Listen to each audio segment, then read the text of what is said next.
Well, happy 2026, everyone. Thank you again for tuning into the Inside Sport Nutrition podcast. Are you continuing your celebration from the holidays and New Year's? If so, maybe you should listen to this episode because Dina and I are going to chat about dun dun dun alcohol and performance. I feel like I needed a little bit more of a deep voice with that, Dina, to intro that. What do you think? No, that was pretty captivating. Okay, good. I kept you on the edge of your seat. So that's all that's important, I guess, right? But no, I mean, Dina, it's the new year. Happy New Year to you and everyone out there. And, I feel like a lot of people will go through what's called a dry January, but some people won't. And sometimes a glass of wine or a beer or whatever is just part of their normal routine. And that's like their life. That's their lifestyle, right? And, in this podcast, this episode, we're not going to break down the exact biochemistry of alcohol and what it does in your body. We'll highlight some of the things, right? But what our intent is to provide you really simple strategies to help reduce the negative consequences that alcohol may have in your body if, in fact, you are consuming alcoholic beverages. And I say that, Dee, because there's some great options out here on the other side of alcohol, correct?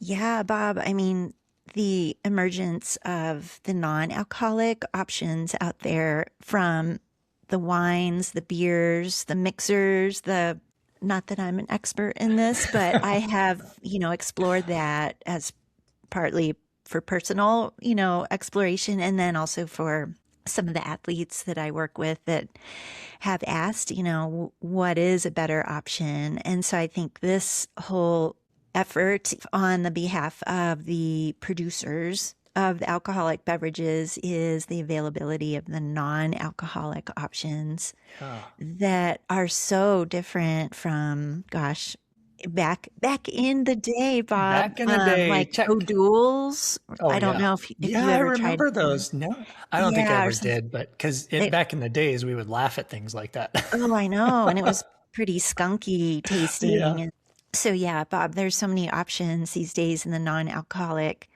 spectrum. That certainly remains an option for people to explore.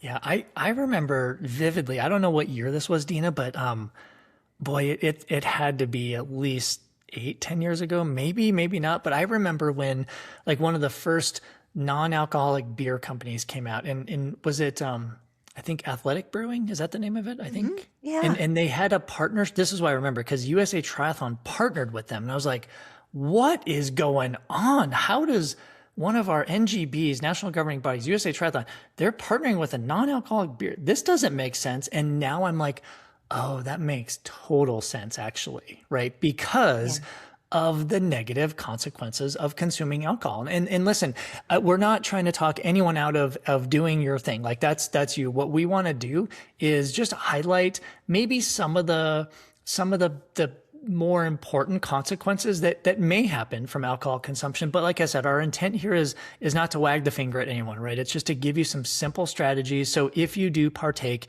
in pure alcohol consumption, whether it's beer and spirits, wine, whatever it is, that hopefully it'll just reduce those consequences and not have as robust of an impact on your performance, on your health. Like that's our main goal today.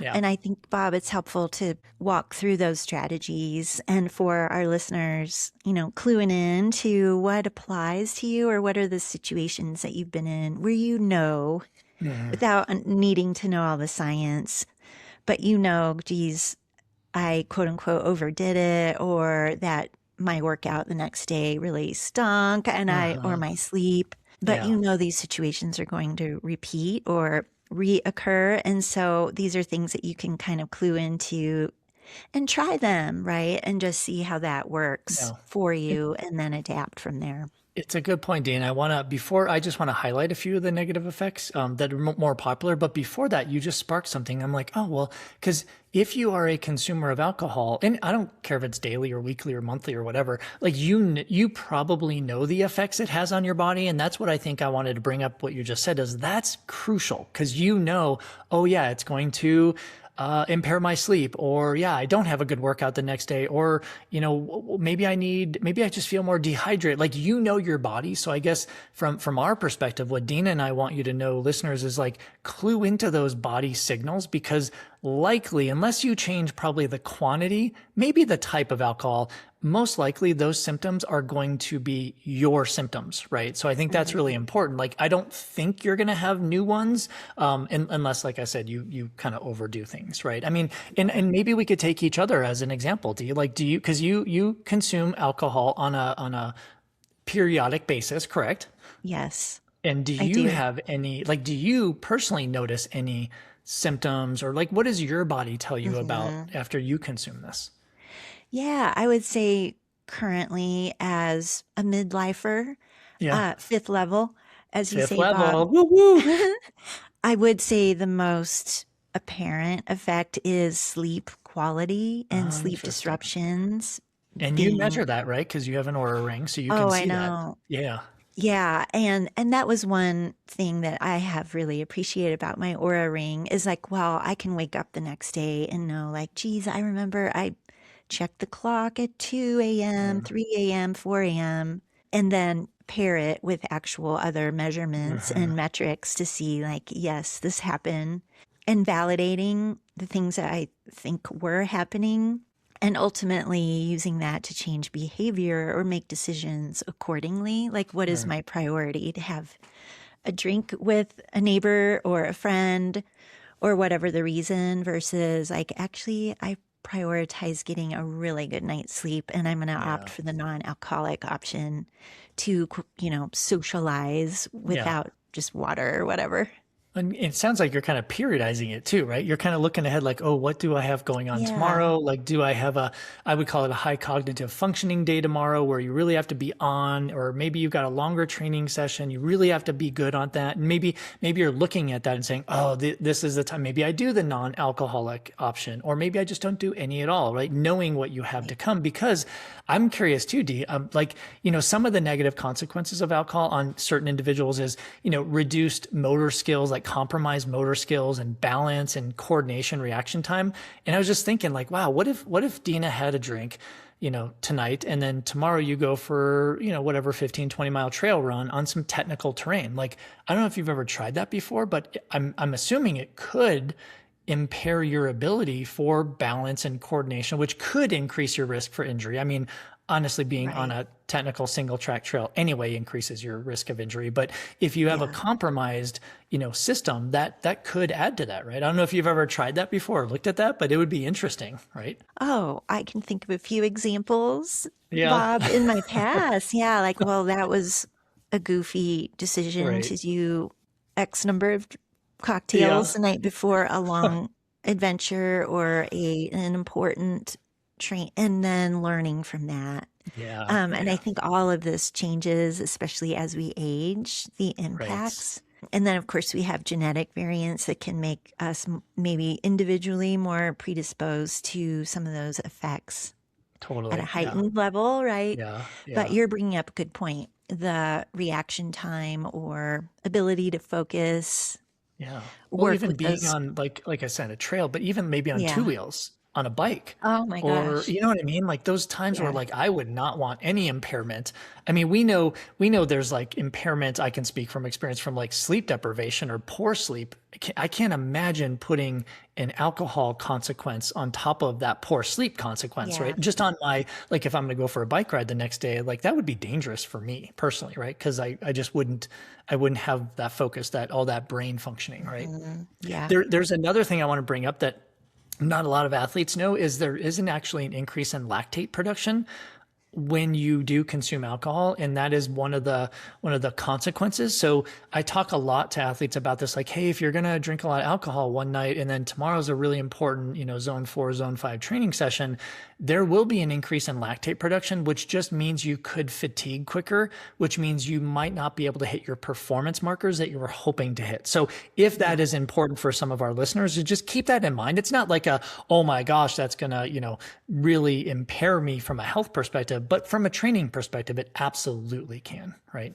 And maybe, Bob, just tying one more thing, I'm thinking of a little personal too, but Yeah. like something that I see in others is effect on mood or Mm, motivation. yeah, And so, like, you're having a good time, having a couple drinks, you know, you've got a workout tomorrow that's important, or you're in a training block that is with purpose. yep, And you wake up the next day from a poor night's sleep and you're dehydrated, and your mood or desire to do that workout is now negatively affected.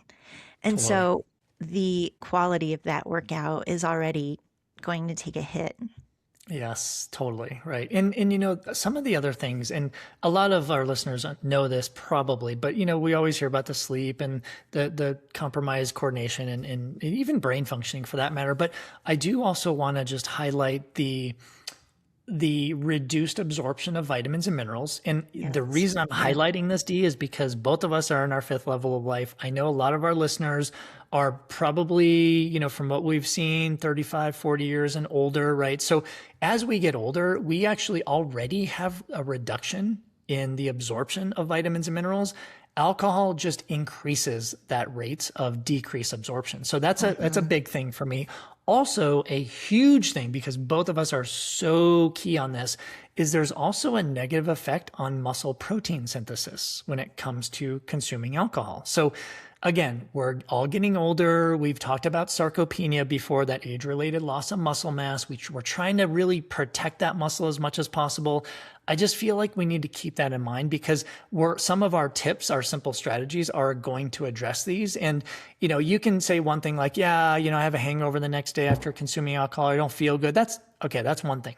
But when we're talking about reduced vitamin mineral absorption, reduction in muscle protein synthesis, like those hit home a little bit more with people, and they should hit home instead of just like, I Yeah. feel bad, right? There Right. are some serious, biochemical and physiological things happening in your body that could reap the really poor consequences that lead to poor health. And that's kind of what I wanted to kind of tee this up with. Regardless, again, we are not pointing the finger at all. What we're going to do is jump right into our strategies that can help you as a consumer if you are consuming alcoholic beverages, that these tips will help lessen the negative performance consequences. That's kind of our goal. Should we say anything before we jump into this, D? No, let's dive in, Bob. Okay, so we've kind of separated this into three different topic areas, right? We're going to talk about fluids, we're going to talk about food, and we're going to talk about supplements, right? Because there's all these little hacks. I work with college athletes, and I hear all these little hacks every so often, like, oh, take this before, take that before. And I'm like, oh, okay, but does that have a lot of research? Does it have a lot of clout? Maybe, maybe not. But here's the thing also, a lot of this is actually N of one. Like, we're going to talk generalization, right? But I have seen a lot of different athletes and clients that just say, wow, I do that and it has no effect on me, Yeah. versus I do that one thing and that's all I have to do and it's golden. Like, I'm great, right? So keep that in mind, listeners. This may be more of an N of one where you have to experiment with some of these things, but let's just start with fluids. I feel like fluids are probably the easiest thing to pick on. So the first thing I'll just launch in is, before you engage in an alcoholic consumption instance, let's just call it, right?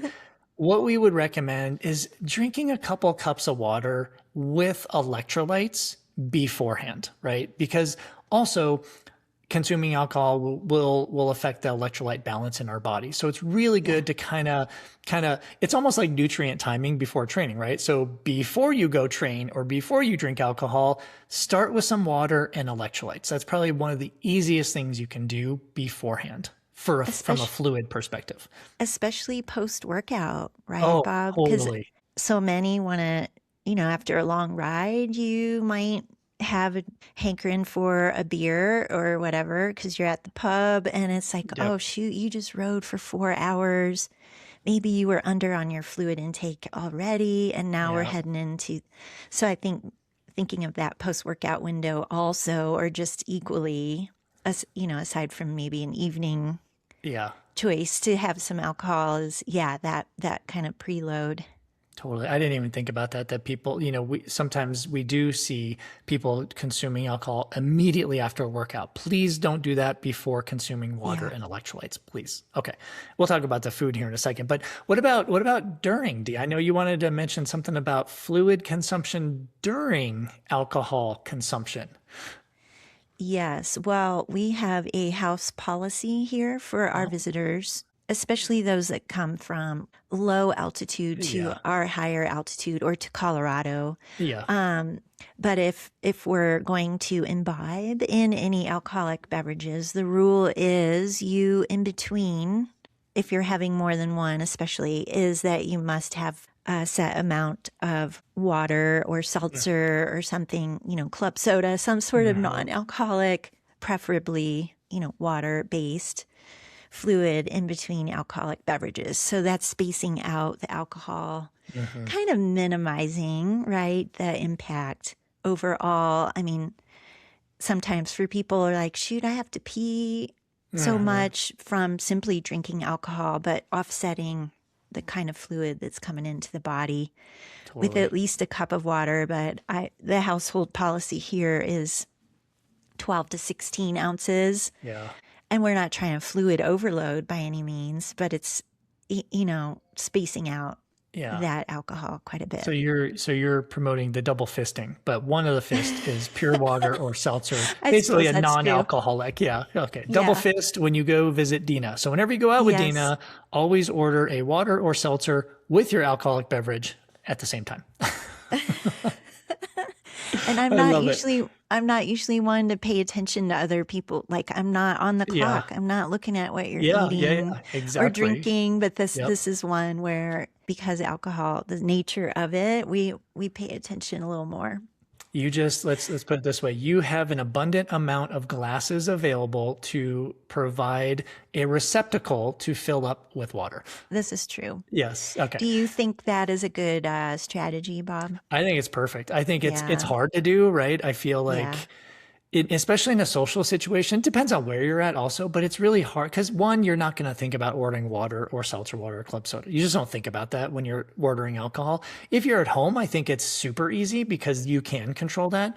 But I think it's a habit. It's like anything else, right? You develop a system, right? So instead of Yeah. having I'm really big on systems versus goals. If you have a goal of, hey, I'm going out tonight, I'm going to drink a cup of water for every alcoholic beverage. Okay, cool. But if you have a system in place, like goals will fail you at times, right? We know this, Yeah. it's a new year, all that stuff. But a Yeah. system is like, oh, this is my system. When I go visit Dina, I know I will start with a cup of water with electrolytes. I will have an alcoholic beverage. I will have another cup of water. I will have, you know what I mean? Like Yeah. if you have a system built in a place, usually systems don't fail, right? Right. At least in the beginning. Exactly. And I mean, thinking about like if you absolutely dread water and now your whole night's ruined, I Yeah. mean, we put a squeeze of lemon Yeah, or a cucumber wet, for whatever, sure. something in that, or it's the cherry Yeah. bubbly water or something to make it more Yep. appealing. So Yeah. it doesn't have to be misery. Yeah. And this is where I really think electrolytes come into play because Hmm. as long as you enjoy the taste of it, I mean, I know you and I both enjoy You Can Hydrate. There are some others out there. I mean, if you enjoy an electrolyte drink, beverage, powder, whatever, use it, right? Because it's going to Yeah. actually encourage you to drink that water. And that's the thing. That's a good point. Like some people just don't like water anyway. If you don't Yeah. like water, you're not going to drink it in between alcoholic beverages. There's no way, right? So you need some Right. type of flavor, something hitting that tongue to kind of spark that. So here's another important one, which usually does not get done, right? So we talked about before and during. We also should actually tell you that we recommend consuming water with electrolytes after an evening of drinking. Now, this usually goes by the wayside, D, because Yeah. one, it depends. A lot of it depends, right? But like, who's really going to do this, right? I mean, it's simple, it's easy, but you have to just put it into a system, right? A lot of times, if you're drinking too much, the last thing you want to do is polish off your evening with some water and electrolytes, right? To Yeah.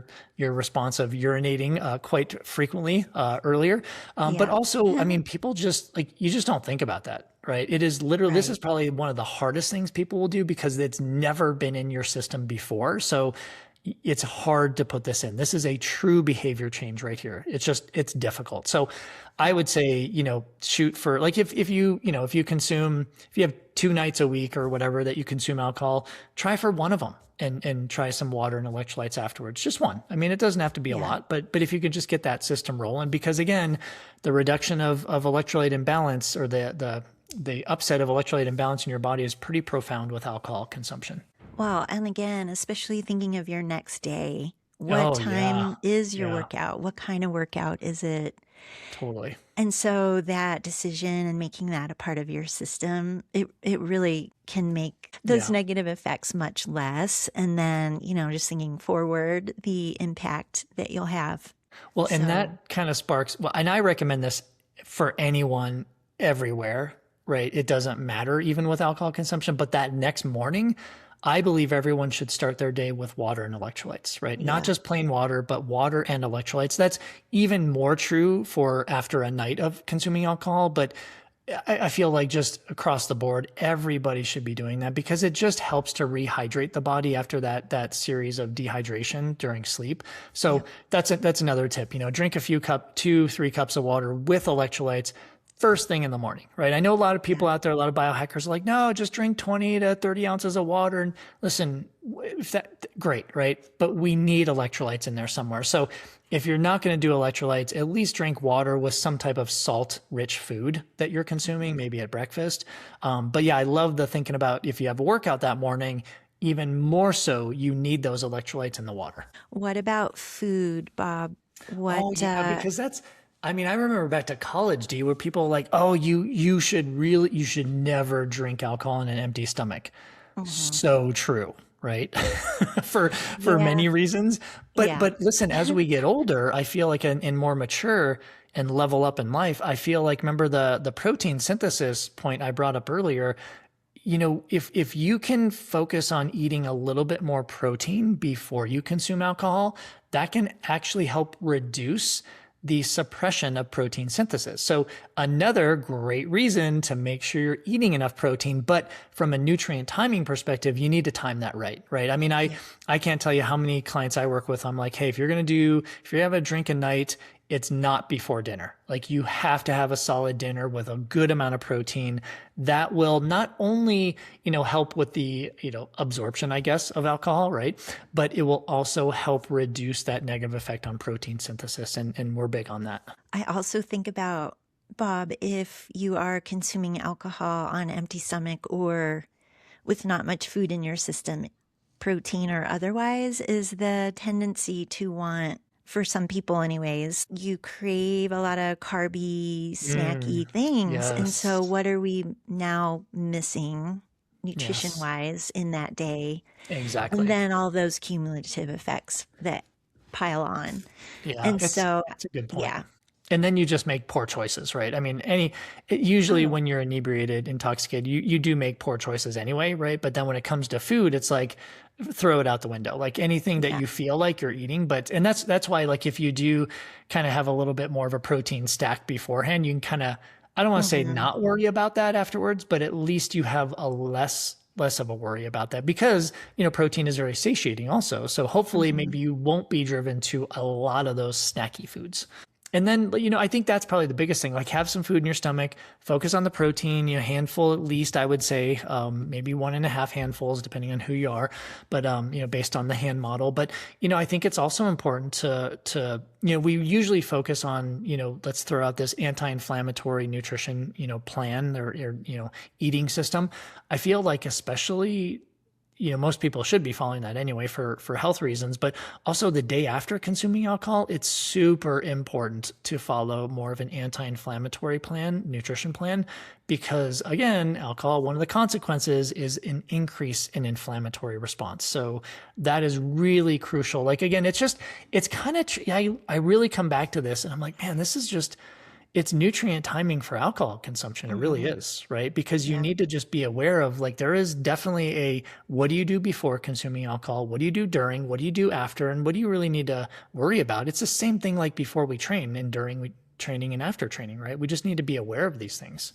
Yeah, you're bringing up a good point, is the momentum and Hmm. the effects not just in the couple hours that you might be having alcohol, but that effect forward Yep. and that nutrient timing. Like it doesn't stop that next day, the carry on effects. But we have choices here to, like you're saying, even just starting your day. Because again, some people may be in that mode depending on volume or dose of alcohol consumed. Like the Right. brain will want donuts, Yep. maybe, and you have to override that to really kind of help yourself out. I'm not trying to put shame or blame on the donut choosers, but it is that ability to start your day with protein rich meal and those Yes. carbohydrate foods that provide some anti-inflammatory action that will serve you so much better. Oh my gosh, hands down, absolutely. And I So, think looking at that too is again the timing of it I think is so important, right? But mhm. also just remembering like, there is a time and a place for this. Like if you consume alcohol, definitely a time and a place, Yeah. right? Yeah. And I think we need to remember that like it's not about shaming, it's not about you're a bad person because you do it. It's just, there are strategies that you can use. And the last strategies we're going to come with is from a supplement standpoint, right? So hmm what is one of the more popular supplements that we recommend, D, for lessening the negative effects of alcohol? And I was telling you this before we hit Yeah. record, Bob, is a B complex, or I think it's B6, but I Hmm. think it's thiamine, riboflavin. All the B vitamins are going to be helpful in this situation for metabolizing alcohol, and preferably like a methylated form. Of course, we could say the electrolyte is a supplement as well, but here in Right. terms of the other kinds of supplement, dietary wise, that's one that comes to mind. And what I was starting to say is I learned this fact in an organic chemistry class back in my master's program. A couple of years ago. And it was a few years ago. But the professor at the time, he's like, if you remember nothing else from this whole semester, it's remembering this, that if you consume alcohol, you should supplement with a B vitamin Oh, wow. to And that help stuck with detoxify you. your. Yeah. So it did work. It stuck Yeah. with me. Yeah, it's Um, it's it's super important. Again, it goes back to the what does alcohol do to vitamin mineral absorption? It decreases it, yeah, reduces it, right? So, and yeah, yeah. B vitamin. I've heard B12 come up quite a bit, but then I was poking hmm into the research, and really the recommendation is just like you said, a great B complex, methylated. I mean that you cannot go wrong with that. As we always talk about, a good quality Yeah. supplement choice there, one that's informed choice or informed for sport or Hmm. NSF certified for sport would be Yeah. one that would come to the top there. Yeah. And listeners, some of you may be thinking, oh, so I just take B complex the night of that no, no, no. This is like consistently. You don't just take a B complex the night of drinking, right? It's just like you need these B vitamins in your system to help with that metabolism. Now, that said, if you can only remember to take it the night of or the day of, okay, Yeah, that's fine too, yeah. as long as you're remembering, right? Right, right. Yeah, What there's other? another one. Yeah. Yeah. So, and this is popular with us anyway, but just magnesium, right? Magnesium glycinate or magnesium bisglycinate. So that is another important one for, I mean, you could probably argue a lot of vitamin minerals are, hmm but for alcohol consumption, magnesium is super important because again, it helps with that, with muscle relaxation, but it also helps calming and maybe lessen the detrimental effects of the whole sleep issue thing with alcohol Yeah. consumption. Yeah. Yep. Maybe. I mean, there's so many, that's such a Pandora's box with sleep and already, Right. and then you Right. throw alcohol on top of it. But I feel like just about everyone should be taking magnesium bisglycinate anyway, right? So hmm I think that's a really important one. Are there any others, Bob, or those are You kind of know, top? Yeah. those are my top two. hmm Interestingly, and maybe we could just put this in the show notes. We don't have to talk about this too much, but there's a supplement that just popped up on the market. And I'm not going to say the name of it. It's not a vitamin mineral supplement. It's actually a supplement. We will put this in the show notes. So let's just remind ourselves that, right? Okay. So listeners, you can check out the show notes, but it's actually a supplement that starts to break down acetaldehyde, which is one of the hmm compounds in alcohol, in the gut before Yep. the liver, right? So typically the liver is fairly good at detoxifying, but this one actually starts breaking it down with this probiotic. So it's a lab made probiotic that starts breaking down acetaldehyde in the gut, which in I don't want to say in theory, but should lessen the effects. And I will say by effects, hangover effects, right? Not Mm-hmm. protein synthesis, not coordination, but more hangover, like how does my head feel kind of a thing. Mm-hmm. So that is out there. And interestingly, I talked to some of my college athletes about this, right? Because I haven't tried that. Yeah, and I was like, oh, so you've tried it? And they're like, yeah. And I had a couple athletes say, raise their hand, like, yeah, we tried it. And I'm like, oh, well, tell me about it. Did it work? And one athlete was like, 100% worked. And I asked him, well, what does work mean? And that is where this athlete said, oh, it definitely helped reduce the hangover incidence or I guess amplitude of the hangover. Right. But then the other athlete said, no, it didn't work at all. So Huh. both Okay. took it at the same time, right before, like they Yeah. recommend, right before drinking, same quantity, same everything. Now, I don't know. There's a lot of factors, dependent variables. I don't know, like how much they drank, what was the alcohol.